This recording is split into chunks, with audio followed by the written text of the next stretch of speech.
Hello, everyone. This is Cece Osanma. With everything going on in the world regarding the pandemic, I decided to dig up one of my trainings to share with you. So today, I would like to talk to you about basic strategies for developing structure at home.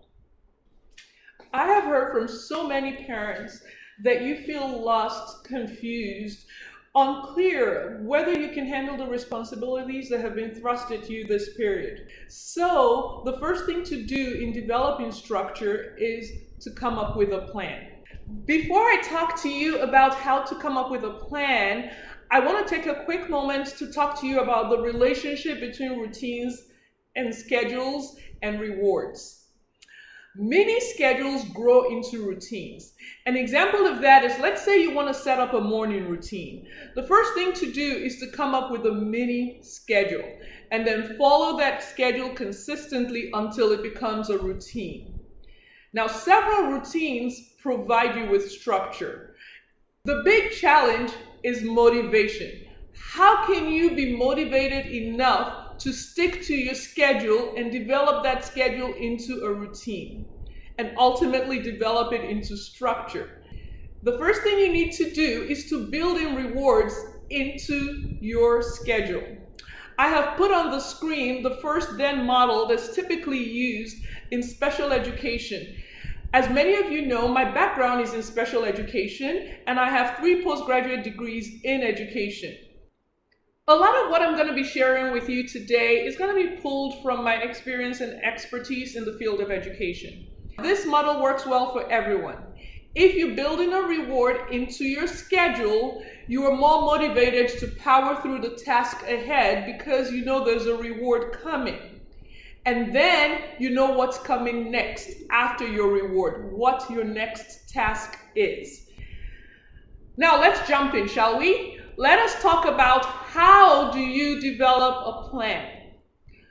The first thing you need to do is to examine your current situation closely. What kind of plan do you already have in place? What kind of structure do you already have in place? Now, I've heard a lot of parents, every time I suggest this, say, Cece, it is total chaos in my house. There is nothing that even resembles a structure. I disagree. Many times when I make them look harder, they find what I call a pseudo-structure, and that's what I want you to look for. Look for any kind of patterns that repeats itself on a daily basis. Like, are you guys gathering in the kitchen for breakfast at about the same time? Are you guys gathering in the living room to watch a show at about the same time? Are you eating dinner together? Are you waking up at about the same time? Find some kind of pattern, no matter how little, and that becomes the foundation with which you're going to develop your plan. So what you're doing is essentially modifying what is already there and improving on it and building on it. Another thing to consider is, are you going to do individual schedules for every member of your family, or are you going to do what I call a group schedule, which is one schedule that every member of your family follows?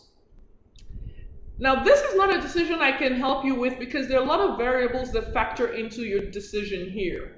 For instance, if you have younger children, my recommendation is do a group schedule, which is one schedule where everybody in the family follows.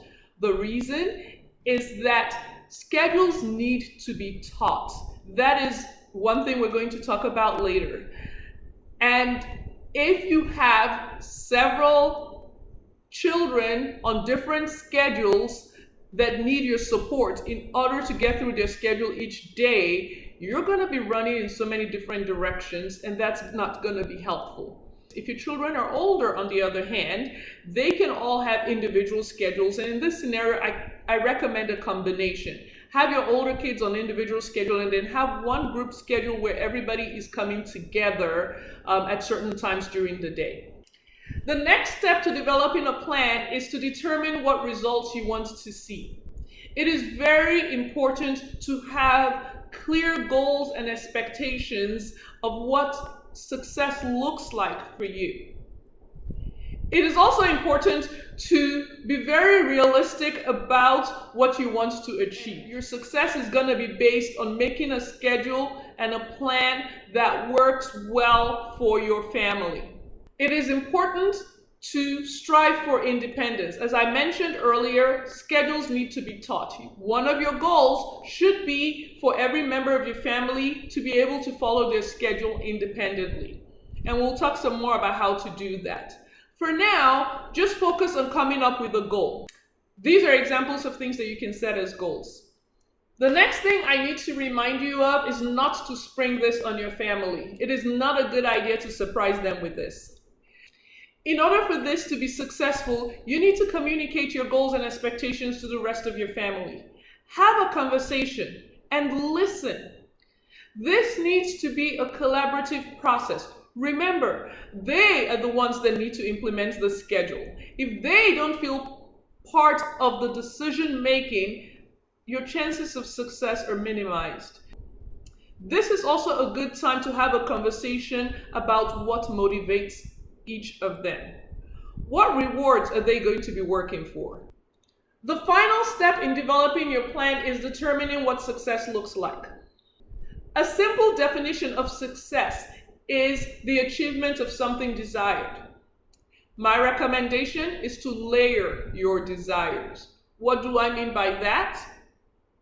Start with low expectations and build until you get to your ultimate desire, your ultimate goal. So for instance, your first layer would be something like getting everyone in the family to commit to following the schedule. That is success. Your next layer would be that everyone in the family is successfully implementing 30% of the schedule. That is success. Celebrate it and work towards your next benchmark and gradually build on that until you get to 100%. That's what I mean by layering your desires. So that wraps it up for part 1 of this. Part 2 of this, I'm going to talk to you about the tools you need to make this a success. I'm going to talk to you about what to do after you have developed a schedule. I'm going to talk to you about how to manage distractions. I'm going to talk to you about being flexible. One thing I should mention to you is that what I have given you in this training is a broad overview over some topics that are trainings in themselves. For instance, we go into a lot of detail on how to develop a schedule, and there's a step-by-step process there. There's also a step-by-step process about motivation. So if you need more detail in any area, reach out to me. I'll be glad to help.